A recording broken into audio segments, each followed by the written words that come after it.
Petit mot sur la mort. Peut-être un rappel. La mort ne fait pas partie du plan de Dieu sur l'homme. Voilà. Le livre de la sagesse nous dit que la mort est entrée dans le monde par l'envie du diable. Voilà. La mort, c'est une conséquence de la rupture avec Dieu, ce qu'on appelle le péché originel. Voilà.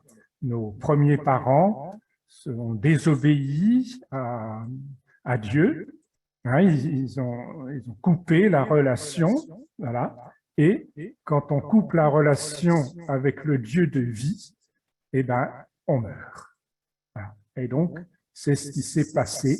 Nos premiers parents se sont coupés de Dieu et donc ils ont été victimes de la mort, qui est une invention du diable pour l'homme. Hein. Pour les animaux, pour tout ça, c'est pas pareil. Mais pour l'homme, la mort ne fait pas partie du plan de Dieu. C'est important de s'en rappeler. Et donc, comment Dieu a réagi à cette situation? Déjà, juste après le péché originel, il dit au démon, la femme t'écrasera la tête et toi, tu la meurtriras au talon. Voilà, il annonce déjà une première annonce du salut que vous nous apportez, Jésus. Alors, quand on lit l'épisode du déluge, on a l'impression, il faut toujours se rappeler que la Bible, elle utilise des manières humaines de s'exprimer parce que le mystère de Dieu est trop grand.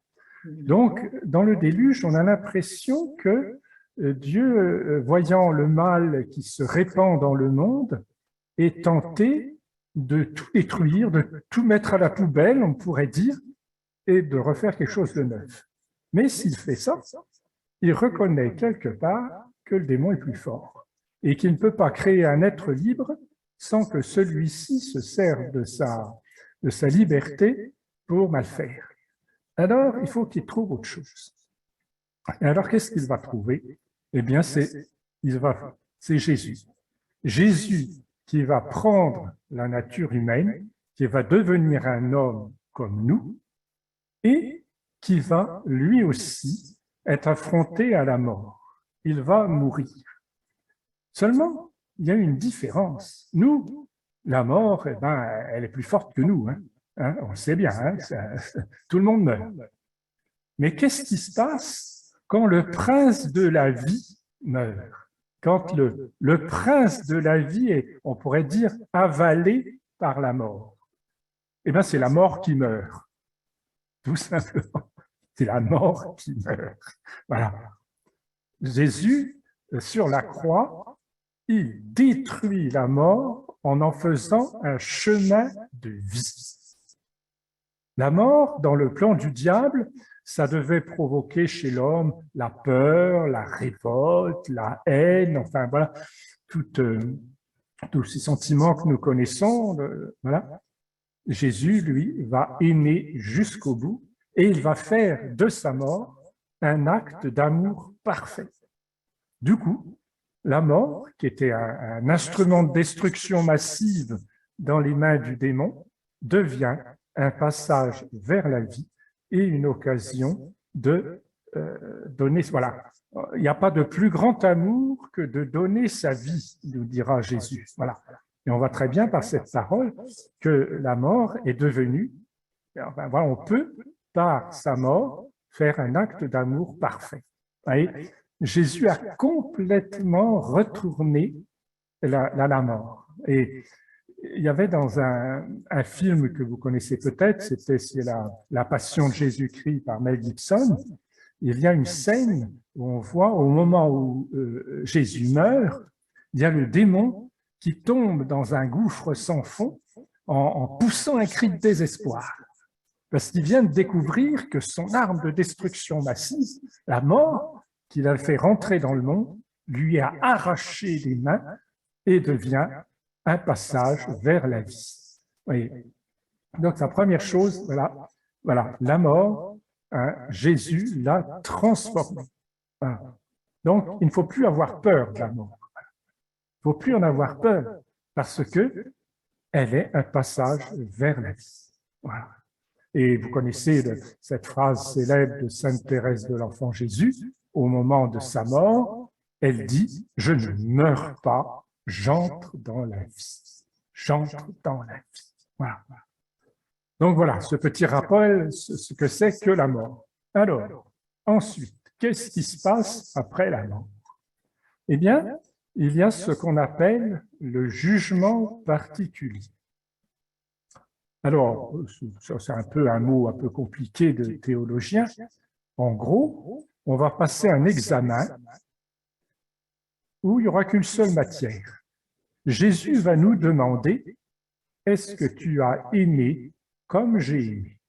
Vous savez, c'est son grand commandement. Hein? « Aimez-vous les uns les autres comme je vous ai aimé. » Si vous réfléchissez un peu au « comme », il est redoutable. Hein? Qui peut se vanter de pouvoir aimer comme Jésus? Vous voyez, hein? Ça peut être même décourageant. Mais il faut se rappeler que Jésus ne demande jamais des choses impossibles. Donc, s'il nous demande d'aimer comme il a aimé, il va nous en donner les moyens. Alors, le moyen le plus formidable, c'est l'Eucharistie. Je ne sais pas si vous avez fait attention que chaque fois qu'on célèbre l'Eucharistie, eh bien, le prêtre te dit, au moment d'être livré, Jésus prit du pain, ou bien la veille de sa passion. Vous voyez, on rappelle le moment où Jésus a institué l'Eucharistie parce que ce n'est pas anodin. Jésus institue l'Eucharistie au moment où il va devoir pousser au maximum ses capacités d'aimer pour ne pas être submergé par le désespoir, la haine, etc., tout ce que provoque la souffrance dans le cœur de l'homme. Pour pouvoir supporter ça, il va pousser ses forces d'aimer au maximum, et c'est juste à ce moment-là qu'il choisit de se donner en nourriture. Donc, quand on reçoit l'Eucharistie, on reçoit la force d'aimer de Jésus au moment où il rentrait dans sa passion. Et donc, le commandement qu'il nous a donné, « Aimez-vous les uns les autres comme je vous ai aimé », il est impossible aux forces humaines, mais avec la force que le Christ donne, eh bien, ça devient possible. Voilà. Mais bon, voilà, on s'en sert plus ou moins bien des aides que le Seigneur nous donne. Donc, le jugement particulier, voilà, Jésus nous pose la question, est-ce que tu as aimé comme j'ai aimé? Ouais. C'est comme s'il fallait passer le bac, il n'y a qu'une seule matière, l'amour, mais il faut avoir 20 sur 20. Voilà. Et s'il n'y a pas 20 sur 20, qu'est-ce qui se passe? Eh bien, Jésus y a pourvu, et c'est ce qu'on appelle le purgatoire. Voilà. Donc, vous m'aviez dit de présenter un petit peu l'œuvre de Montligeon. Voilà. Alors, qu'est-ce qui s'est passé à Montligeon? Eh bien, à la fin du 19e siècle, le curé de la paroisse de Montligeon, qui était un tout petit village, hein, il y avait peut-être 500 habitants ou quelque chose comme ça, entre 500 et 600 habitants, il avait été très frappé par la mort de son frère, qui est mort d'un accident du travail, et il avait eu l'intuition qu'il fallait prier pour les défunts. Voilà.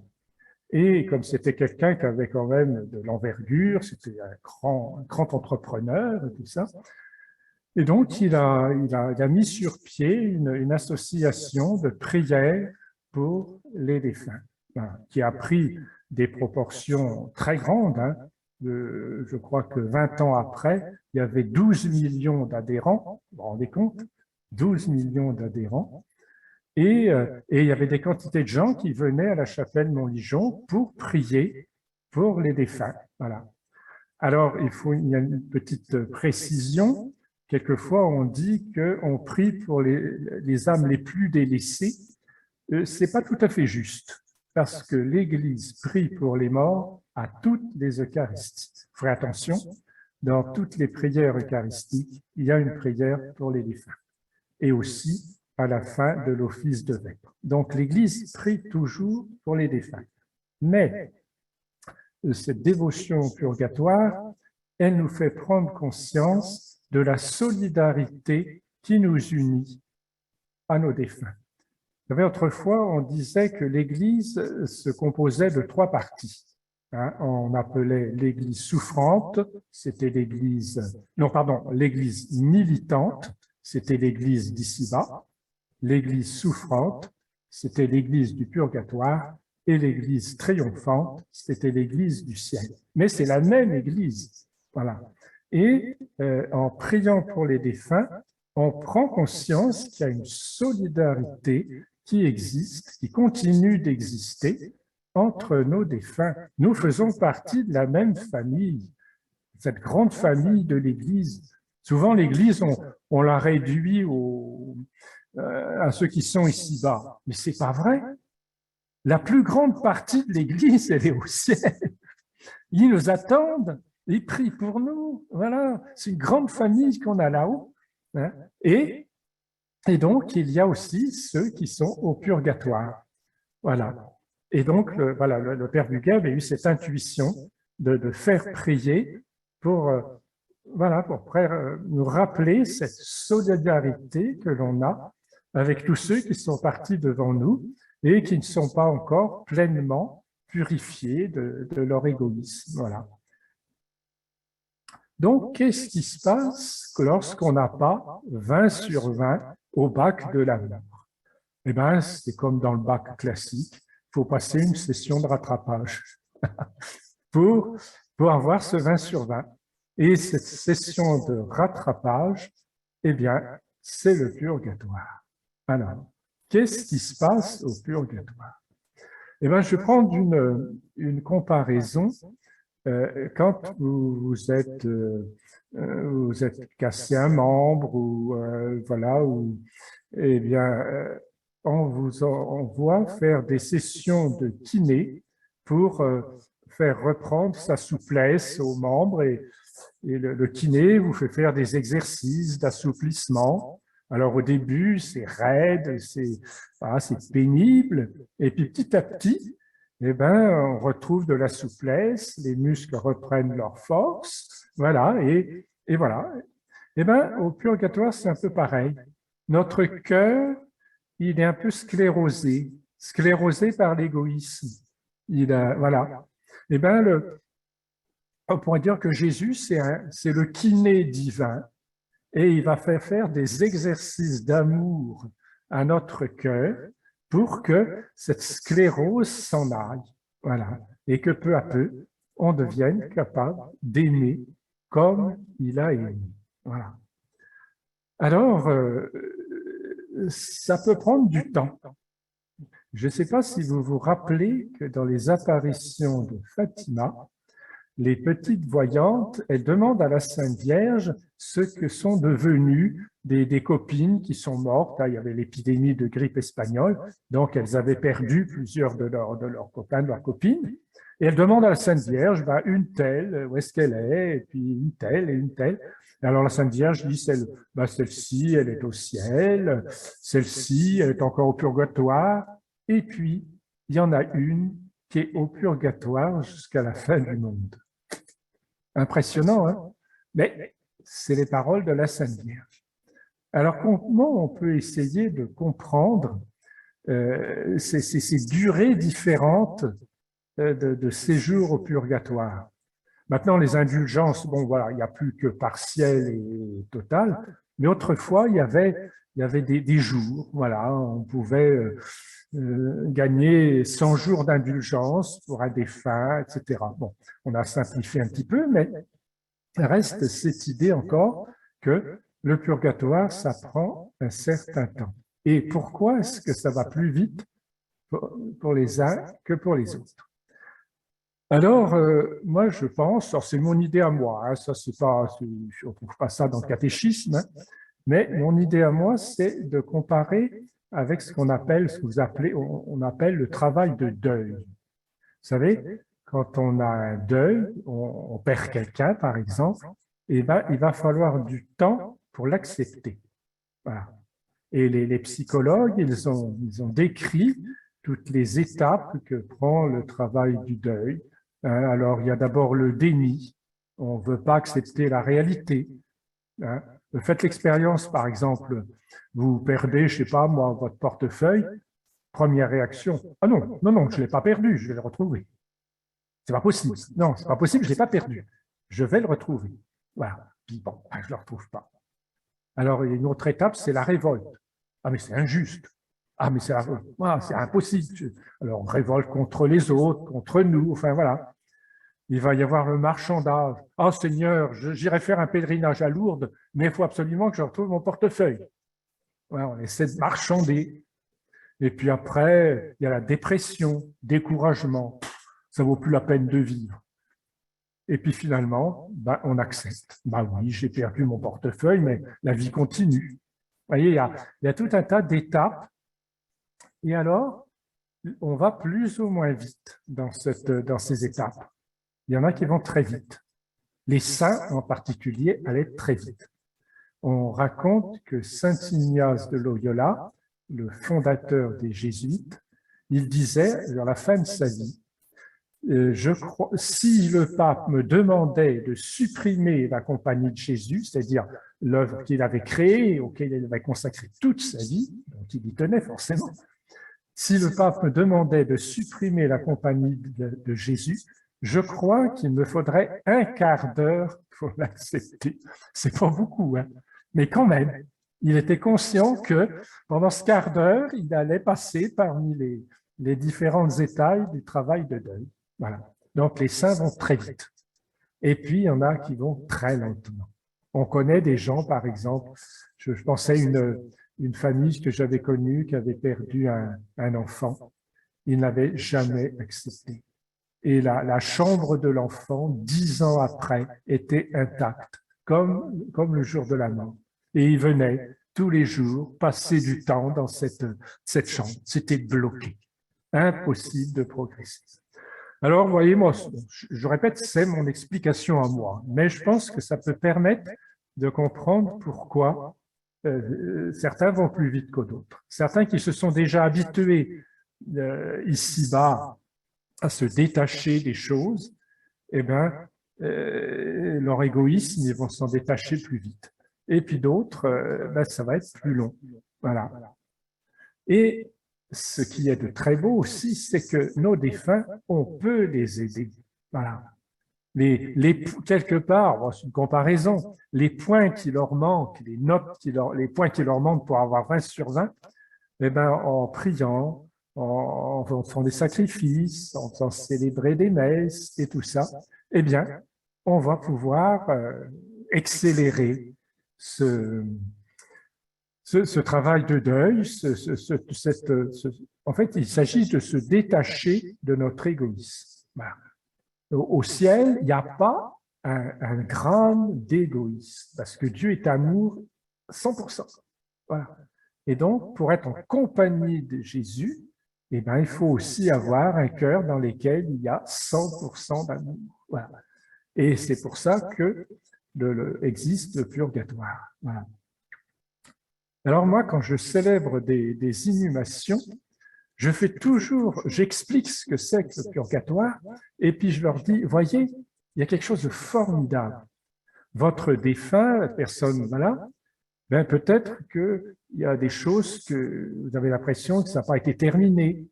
Peut-être qu'il y a des pardons qui n'ont pas été donnés, il y a voilà, des animosités, enfin des choses qui sont restées, puis on a l'impression que c'est pas, voilà, il y avait comme un aspect d'inachevé dans la vie.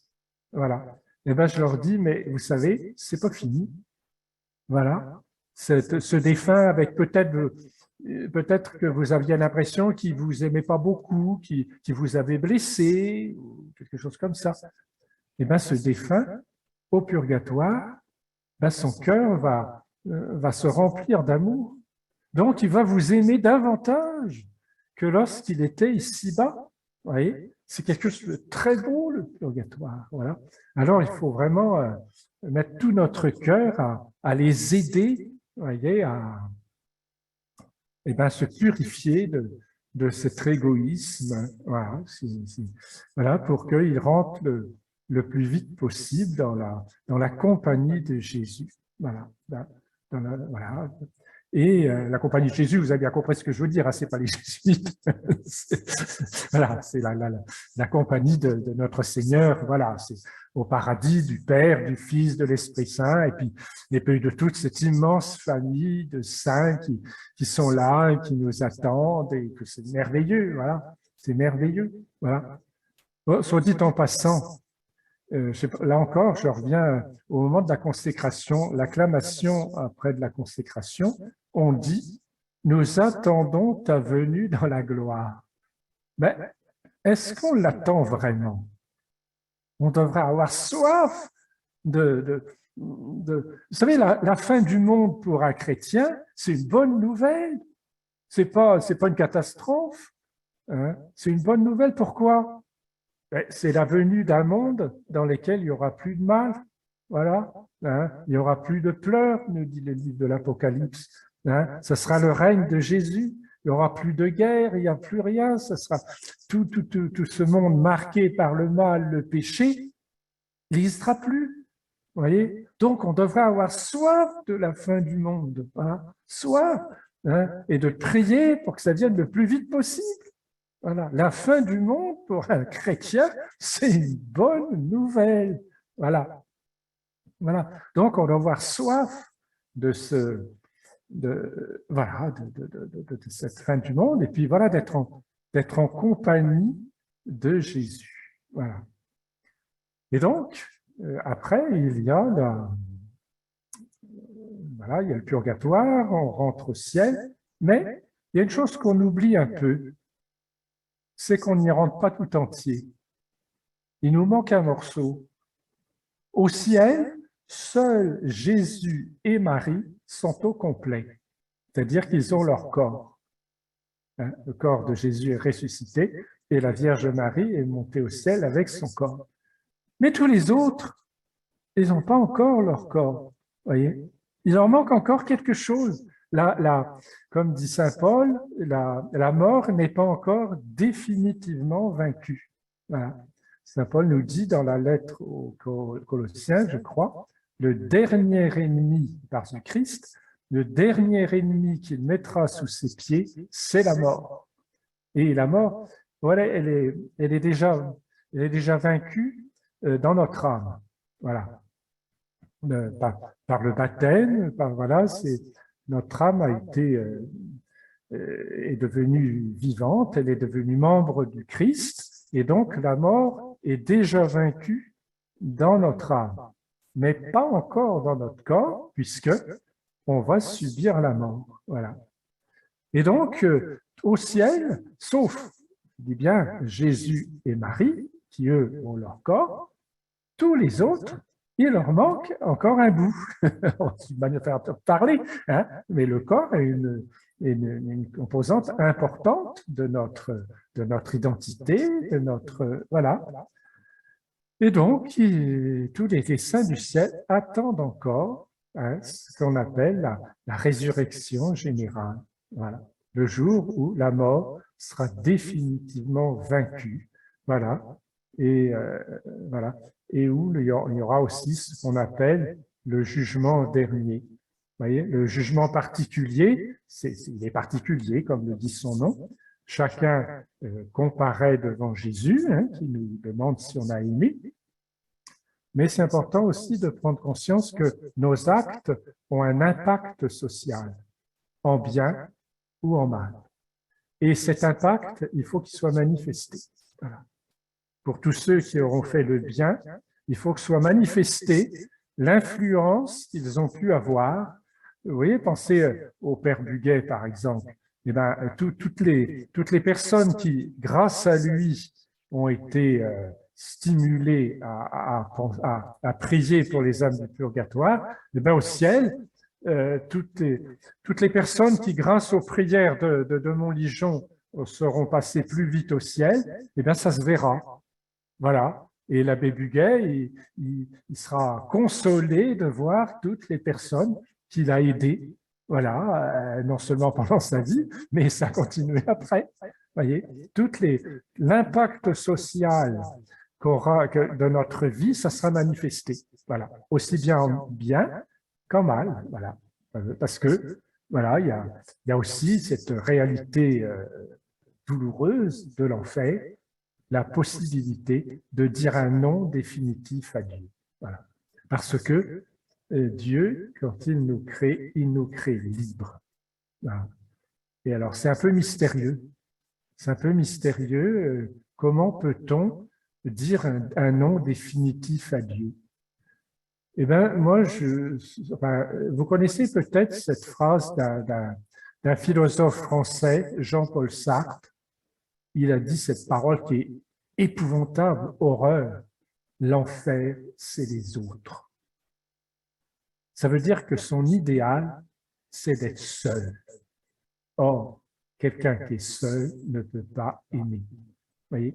Donc, ça nous fait toucher du doigt qu'il peut y avoir des gens qui, de sang-froid, décident de ne pas aimer, d'être totalement indépendants. Moi, ça m'effraie, moi, quand je vois les phrases de Jean-Paul Sartre. Je me dis, ben voilà, il y a des gens qui sont capables de désirer de n'avoir aucune relation et qui considèrent que l'enfer, c'est les autres. Voilà. Moi, ça m'aide à comprendre qu'est-ce que ça peut être l'enfer. Voilà. Et puis, alors, voilà, je ne me suis pas présenté, mais il faut quand même que je vous dise que j'ai été exorciste pendant une quinzaine d'années, voilà, dans le diocèse de C où se trouve Montligeon. Et donc, je me suis quand même interrogé sur ce que c'était que le démon. Voilà. Qu'est-ce que c'est que cet être mystérieux et pourquoi l'enfer, hein? Parce que moi, je ne pouvais pas comprendre que Dieu ne peut pas créer l'enfer, ce n'est pas possible.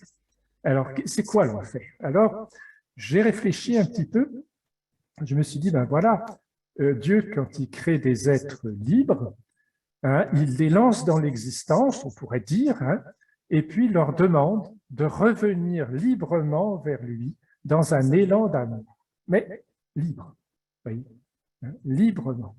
Donc, voilà.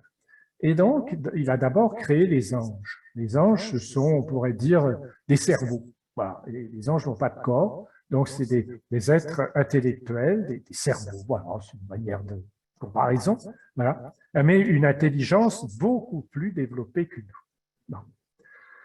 Et donc, ces anges-là, il y a un certain nombre d'anges qui se sont dit, ben nous, on peut très bien se passer de Dieu. On n'en a pas besoin et on ne veut pas revenir dans un libre élan d'amour vers lui. On veut être indépendant. Le problème, c'est que pour un ange, c'est très difficile. Nous, c'est facile. On voit les quantités de nos contemporains vivent sans Dieu et ils ne s'en portent pas plus mal. Mais pour un ange, c'est très difficile. Pourquoi? À cause de leur intelligence, la perfection de leur intelligence. Pour un ange, il voit en permanence, dès qu'il voit, il regarde quelque chose, que ce soit une mouche, une planète, tout ça, il voit tout de suite que ça a été créé par Dieu. C'est comme s'il y avait sur tous les êtres, toutes les créatures, écrit en lettres flamboyantes, « Made in Dieu ». Lui, il le voit tout de suite. Alors vous comprenez que pour les démons, ce « Made in Dieu », c'est insupportable. Insupportable parce que ça leur rappelle, eux aussi sont made in Dieu et ils n'en veulent pas en entendre parler. Alors qu'est-ce qu'ils vont faire? Eh bien, ils vont essayer de l'arracher, ce made in Dieu, de le griffer, de le rendre le moins visible possible. Et donc, ils vont se situer en permanence dans la haine, parce que Dieu est amour, dans le mensonge, parce que Dieu est vérité, dans la destruction, parce que Dieu est créateur, dans la mort, parce que Dieu est vie, dans la laideur, parce que Dieu est beauté, puis pour encore continuer, hein, dans ce monde-là, ils peuvent se donner l'impression, l'illusion que Dieu n'existe pas, parce que le monde, le made in Dieu est abîmé, griffé, effacé en partie. Voilà.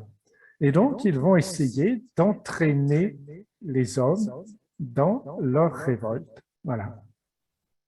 Et donc, vous voyez, l'enfer, eh ben, ce sont les démons qui le créent, hein, pour se donner l'illusion que Dieu n'existe pas. Voilà.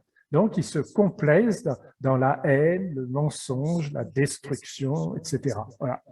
Voilà. Donc, voilà, cette réalité. Voilà. Et quand on lit l'Évangile, on voit que Jésus nous met quand même en garde. Attention, c'est sérieux, prenez pas ça à la légère, c'est possible. Bon, nous ne savons pas s'il y a beaucoup de monde en enfer. Voilà. Chaque fois quand on pose cette question à Jésus, il répond « Efforcez-vous d'entrer par la porte étroite. » Voilà, faites des efforts, mais voilà, il y a une certaine époque, il y avait des théories sur le petit nombre des élus.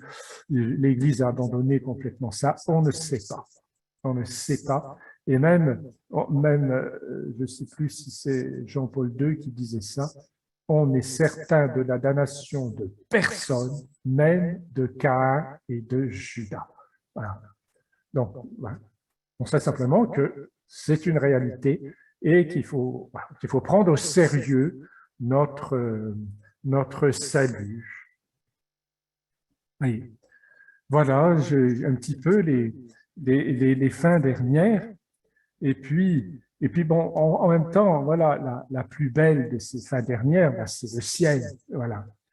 Et à ce sujet-là, il y a une réflexion du pape Benoît XVI dans son encyclique sur l'espérance, qui disait « Ce mot « vie éternelle » est mal choisi ». Parce que quand vous parlez de la vie éternelle à nos contemporains, ils pensent la prolongation de la vie qu'ils mènent actuellement. Une vie qui est marquée par la souffrance nécessairement. Hein. Celui qui n'a jamais souffert n'est pas encore né. Voyez, ils se disent, surtout les personnes âgées, ah ben, s'il faut vivre éternellement avec notre arthrose, nos rhumatismes et tout ça, ah ben non, ça vaut vraiment pas le coup, on n'en veut pas. Voilà. Et le pape Benoît XVI disait, eh ben, ça donne pas envie d'y aller. Ça donne pas envie d'y aller. Il faut pas utiliser ce mot-là. Et il disait, pour essayer de vous imaginer de ce que c'est que le ciel, il disait, ben, pensez à peut-être le plus beau moment de bonheur de votre vie. Puis vous multipliez ça par 1000. Et voilà, et le ciel, ça sera un peu ça. Alors, ça dépend des gens. Les uns, ça va être un beau morceau de musique, ils sont musiciens. L'autre, ça va être un coucher de soleil. L'autre, ça va être un câlin, parce que voilà, enfin, chacun va à ses lieux de bonheur. Hein. Eh bien, prenez ces moments de joie intense, hein, et multipliez-les par 1000 et même encore plus, et vous aurez une idée de ce que c'est que le ciel, un bonheur infini. Voilà. Un bonheur d'ailleurs qui commence ici-bas. Parce que, je ne sais pas si vous avez fait attention, je pense que oui, à l'évangile de ce matin, hein, c'était l'évangile des béatitudes. 9 fois de suite, Jésus utilise le mot heureux. Heureux les pauvres de cœur, heureux les doux, heureux les cœurs purs, etc., etc. Donc, ça veut dire que ce bonheur que nous promet Jésus commence déjà ici-bas. Voilà. Voilà. Alors, voilà, il faut désirer le ciel de toute notre force. Voilà. Et désirer que les autres y aillent. Voilà. Essayer de leur donner envie. Voilà. Alors justement, en n'utilisant pas, c'est pour ça que le pape Benoît XVI dit ça, n'utilisez pas des mots qui vont servir de repoussoir. Voilà. Moi, je me rappelle, j'avais un ami comme ça qui était une vraie pile électrique. hein, était toujours en mouvement, tout ça. Et il me disait, ah moi j'espère que si le ciel c'est comme les statues de l'église, alors moi je ne veux pas y aller. Hein. Ah non, non, non, non, ça ne me donne pas du tout envie. Ben oui, voilà, c'est ça. Il faut, voilà. Lui, voilà, au ciel, voilà, c'est là où il pourrait aller partout à toute vitesse. Enfin, voilà, parce que, voilà, voilà, chacun ses comparaisons, voilà. Mais l'important, vous voyez, voilà, c'est de désirer le ciel de toute notre force et de faire tous nos efforts pour que le plus grand nombre de nos amis, de tous ceux qui nous entourent, désirent ce ciel. Voilà. Voilà. Voilà, je regarde un petit peu l'heure. Voilà, je pense que j'ai un petit peu fait le tour. Bon, je sais pas, c'est peut-être le temps de faire des questions ou Oui. des, voilà, des... Est-ce que les âmes qui sont purgatoires, hein, ils peuvent quelque chose pour nous qui sommes sur la terre? Ah oui, c'est vrai, bien sûr qu'ils peuvent prier pour nous, hein, parce que comme leur amour grandit, ben, ils nous aiment beaucoup plus. Hein. Donc, qu'est-ce qu'ils ont, leur souhait le plus cher, c'est qu'on aille au ciel. Donc, ils prient pour nous. Oui, oui, oui, c'est effectivement très bonne question. J'ai oublié de préciser que, mais voilà, l'église du ciel, l'église d'ici-bas, l'église du purgatoire, c'est une même église qui est unie par l'amour. Et donc, voilà, on est tous frères et sœurs. C'est merveilleux, ça. Il voudrait savoir, est-ce qu'il y a une référence biblique par rapport au fait que les âmes du purgatoire prient pour nous? Spontanément, je pense qu'il n'y en a pas, mais c'est une évidence. C'est une évidence, puisque elles grandissent dans l'amour. Vous voyez? Hein? Donc, le commandement du Christ, aimez-vous les uns les autres comme je vous ai aimé. Donc, les âmes du purgatoire, elles nous aiment. Vous voyez? Ça fait partie du grand commandement et elles nous aiment de plus en plus. Vous voyez? Voilà, c'est le simple commandement de Jésus. Aimez-vous les uns les autres comme je vous ai aimé. Voilà. Bon, vous trouverez si je n'ai pas la référence en tête, c'est Saint Jean, je pense, mais je n'ai pas la référence en tête, mais vous savez, aujourd'hui, vous prenez Google, vous tapez « Aimez-vous les uns les autres comme je vous ai aimé » et vous aurez la référence. C'est facile aujourd'hui. Hein. Et totalement l'inverse. Oui. On sait que les âmes qui sont en enfer sont dans la souffrance. Oui. Est-ce que les âmes qui sont au purgatoire sont elles aussi dans la souffrance? Eh bien, oui, d'une certaine façon, c'est comme je vous ai essayé de vous expliquer avec la comparaison du kiné, vous voyez, hein, notre cœur est comme sclérosé, vous voyez, et donc au purgatoire, il faut se purifier de cet égoïsme, et ça fait un peu mal, ça fait mal. Vous voyez, imaginez quelqu'un vous voyez, qui a toujours eu l'habitude de penser à lui. Eh bien, en purgatoire, il va falloir qu'il apprenne à penser aux autres. Eh bien, il a pour l'habitude, il est ankylosé, il est raide, voilà, c'est pas facile. Donc, voilà, il faut... L'égoïsme, moi, me touche beaucoup. Oui. Est-ce que c'est l'égoïsme envers Dieu, bon, envers nos frères aussi, mais est-ce que c'est le don qui n'est pas total? Oui, d'une certaine façon. Dieu est totalement amour et comme on est créé à son image, on doit devenir aussi totalement amour. Voilà. Et on commence déjà ici-bas, on s'entraîne à renoncer à nos égoïsmes, à apprendre à donner, à se donner hein, le plus possible. Voilà. Et donc, l'égoïsme, c'est exactement le contraire de l'amour. Et vous voyez, l'amour, c'est se donner. Aimer, c'est tout donner, se donner soi-même, comme disait Thérèse. Et l'égoïsme, c'est exactement l'inverse. C'est garder pour toi. Ego, et ego, ça veut dire moi. C'est tout pour moi. Voilà. Dit que c'est donc un vrai chemin de se débarrasser de l'égoïsme. Et oui, oui. C'est le grand commandement de l'amour. Oui, il faut savoir, si vous voulez, que le péché originel nous a nous a abîmés, Et donc, on est avec une propension à l'égoïsme. Et toute notre vie, il va falloir travailler cette forme d'égoïsme qui va prendre toutes des formes très différentes. Hein. Mais voilà, c'est ce qu'on appelle le combat spirituel. Voilà. Et autant le démon va sans arrêt essayer de nous tirer vers le bas, c'est-à-dire de nous rendre de plus en plus égoïstes, et autant le combat spirituel, eh bien, ça va consister justement à corriger tous ces défauts. Ouais, c'est un très beau travail hein, apprendre à aimer. Voilà, en fait, toute notre vie, toute notre unique idéal, hein, c'est d'apprendre à aimer. Voilà. Et c'est beau, parce que l'amour, ça rend heureux. Le thème du purgatoire, c'est vrai que c'est un thème qui est assez, qui ne fait pas l'unanimité, en tout cas entre les catholiques, sachant qu'effectivement, on n'a pas de référence dans la Bible, mais je pense effectivement que c'est une révélation, ça fait partie de la révélation. Donc, vraiment, merci. Il y en a quelques-unes quand même. Hein. Oui. Mais oui, peut-être pas, c'est moins présent que le thème du ciel, par exemple, mais il y en a quand même. Hein. Oui, en particulier, un qui est assez célèbre, c'est le texte dans le livre des martyrs d'Israël, où on voit que Judas Maccabée, un chef militaire, il relève le corps de soldats morts et il s'aperçoit qu'ils ont des idoles. Donc, voilà, il rendait un culte aux idoles, ce qui était un péché, quoi, voilà. Et donc, il va faire une quête parmi ses soldats et il envoie le résultat de la quête à Jérusalem pour qu'on offre des sacrifices pour le salut de l'âme de ces soldats. Voilà. Et donc, voilà, donc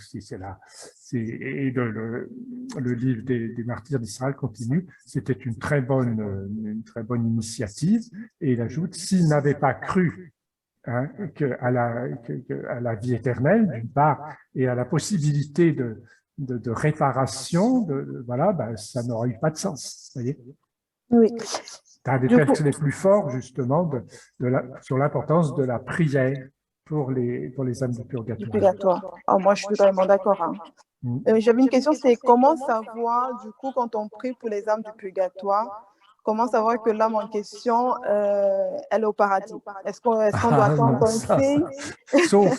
Sauf pour les saints canonisés, où là, l'Église engage son infaillibilité. Voilà, après...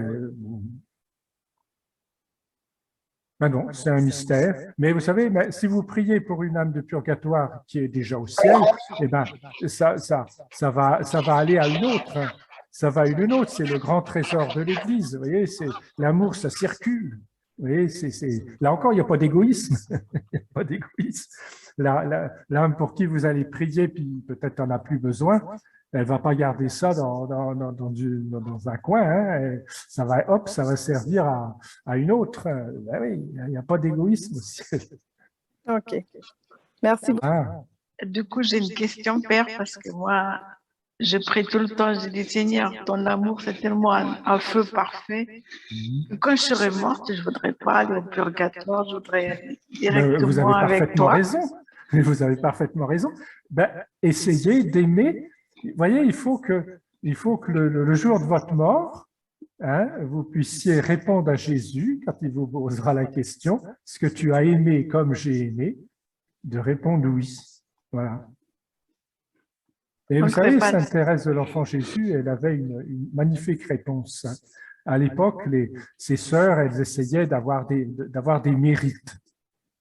Et elle, ça lui disait rien. Elle disait, non, moi, j'arriverai au ciel les mains vides, comme ça, ce sera Jésus qui me donnera ce qu'il faut.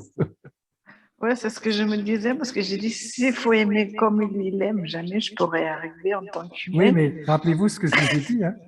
Il nous donne sa capacité d'aimer. Hein. Vous voyez, quand on reçoit l'Eucharistie, on reçoit la capacité d'aimer de Jésus. Donc là, ça devient possible. Hein. Ça devient possible. Avec nos propres forces, c'est évident que ce n'est pas possible. Mais avec la force de Jésus, C'est lui. Vous voyez, saint Paul il utilise cette formule, ce n'est plus moi qui vis, c'est le Christ qui vit en moi. Eh ben, on pourrait dire, c'est plus moi qui aime, c'est le Christ qui aime en moi. Et là, ben, il y a 20%, ouais, enfin, c'est amour total, quoi. Merci. Mon père, c'est que les personnes qui disent qui parlent aux morts, Ah, et je oui. voulais savoir où sont ces morts, sont-ils au purgatoire? C'est pas les morts qui répondent, D'accord. c'est les démons qui répondent. Il faut faire D'accord. très attention à ça. Jamais les morts ne vont répondre. C'est un démon qui va prendre l'apparence du mort, sa voix. Vous voyez, je vais raconter une histoire. Je vous ai dit que j'ai été exorciste. Et donc, un jour, j'ai accueilli une femme qui m'a raconté son histoire. Et il se trouvait qu'elle avait un frère. Et puis, ils avaient vécu une enfance très dure, hein, des parents violents, alcooliques et tout ça. Et donc, ils s'étaient entraidés. Voilà. Bon, et la fille, elle avait fait un mariage avec avec un homme qui l'aimait, tout ça, ça va. Mais le garçon, lui, il avait enchaîné galère sur galère et il a fini par se suicider. Et pour la fille, pour sa sœur, ça avait été très, très dur. Bon. Et elle avait essayé de rentrer en communication avec son frère. Évidemment, ça a répondu, mais ce n'était pas son frère, c'était un démon. Et progressivement, eh ben, elle s'est sentie envahie de pulsions de mort incontrôlables. Elle avait, c'est là qu'il l'a alertée, puis elle a dit, il faut vraiment que je fasse quelque chose. Elle avait des pulsions, elle avait envie d'assassiner, de prendre un couteau et de tuer ses enfants. Vous voyez? Et là, elle s'est dit, non, ça ne va pas. Heureusement, son mari, voilà, il avait connu dans sa famille ce problème. Il y a pensé tout de suite qu'il fallait avoir un exorciste. Voilà. Donc, on a dû faire plusieurs séances. Voilà, et au début, c'était assez mouvementé. Hein. Je me rappelle, le brave homme, il croyait qu'il pouvait faire des exorcismes lui-même. Alors, il s'adressait en démon en lui disant « Fous le camp de ma femme! Fous le camp de ma femme !» Et je lui ai dit « Mais non, arrêtez-vous. Il faut avoir le pouvoir de l'évêque pour faire des exorcismes. Donc, il n'y a que moi qui peux le faire parce que je l'ai reçu. » Voilà. Mais on a dû en faire plusieurs séances et c'était au début, assez mouvementé. Voilà. Donc, je vous dis pour ça que, voilà, ne vous amusez surtout pas à ça et déconseillez à tout le monde, c'est jamais le mort qui répond, c'est toujours un démon. La seule manière de communiquer avec les morts, c'est la prière. Voilà. Priez pour eux. Voilà, priez pour eux. C'est quand vous priez pour un mort, il l'entend. La prière, c'est le téléphone portable qui nous permet de nous connecter avec nos morts. Hein. Quand on prie pour un mort, eh ben, au ciel ou au purgatoire, il y a un petit bip bip et voilà, et la personne sait que vous priez pour elle. Voyez. Alors c'est de même lorsque quelqu'un dit qu'elle voit un mort. Elle peut voir un mort, mais sans qu'il y ait de communication. Et c'est pareil, le démon peut très bien prendre l'apparence du mort. Hein. Non, c'est toujours le démon. Hein. C'est toujours le démon. Il faut faire attention. Hein. Faire attention à ce truc-là. Merci. Est-ce que les défunts peuvent nous visiter dans nos rêves? J'ai envie de vous répondre, méfiez-vous. Méfiez-vous. Voilà. Parce qu'on ne sait jamais. Voilà, on ne sait jamais. Et donc, oui, c'est théoriquement possible, mais soyez prudents. Parce que, voilà, le démon peut facilement vous tromper. Voilà. D'accord, merci pour la réponse. Une autre question, comme le père est dit, le mort ne peut pas nous parler. Mais en fait, pendant plusieurs fois dans mon groupe de prière, on a prié et moi, j'ai senti qu'il y avait une âme qui voulait vraiment demander pardon et qui se repentait. Alors, que ça veut dire que cela n'était pas bon, c'était un démon ou Il voulait vraiment demander à personne pardon. Mais voilà, ça peut être l'Esprit Saint. vous voyez. C'était pendant la prière. Oui, c'est ça. Et là, voilà, là, je vois rien de. Vous ne vous êtes pas adressé. Voyez, vous ne vous êtes pas adressé aux morts. Non, hein, je voilà. n'ai pas contacté, rien du tout. Voilà, Que... après, voilà, l'Esprit Saint a voulu vous consoler peut-être vous en touchez du doigt que votre prière servait à quelque chose. Vous voyez, là, moi, je vois rien de mal là. Parce que c'est pas vous qui avez essayé de rentrer en communication. Non. Vous voyez, voilà. Ok. Merci. Mon père, j'ai une Quelqu'un question. Oui. Vas-y, Tony. Il y a donc un jugement à notre mort. Oui. On va en enfer, au paradis ou au purgatoire. Oui. En fait, il n'y a que deux routes, hein, parce que le purgatoire, c'est l'antichambre du ciel. C'est là où je voulais en venir, c'est que vraiment, justement, quand Jésus va venir pour son règne, il n'y aura plus de purgatoire. Non, ça sera terminé. Voilà. Donc, que deviennent les âmes qui ne sont pas remplies d'amour, au final, qui étaient destinées au purgatoire, normalement, mais qui, au final, à ce jugement dernier, va être différent. Oui, je pense que le bon Dieu accélérera un peu le mouvement. C'est pas gênant pour lui. Je demande à l'Esprit Saint de vous remplir d'un grand désir du ciel pour vous-même et aussi d'un grand désir d'en parler, de faire connaître que être chrétien, c'est la source d'une grande joie, hein, que dans l'autre monde, là au ciel, Jésus nous attend. Voilà. Oui, l'Esprit Saint vient frère remplir de cette joie, de ce désir du ciel, de désirer le ciel de toute la puissance de nos âmes. Voilà. Remplis-nous, Seigneur, de ce désir du ciel. Amen. Vous bénir, hein, que Dieu le Père vous bénisse au nom du Père, du Fils et du Saint-Esprit, qu'il vous remplisse de sa paix et de sa joie. Amen. Amen. Merci beaucoup. Voilà.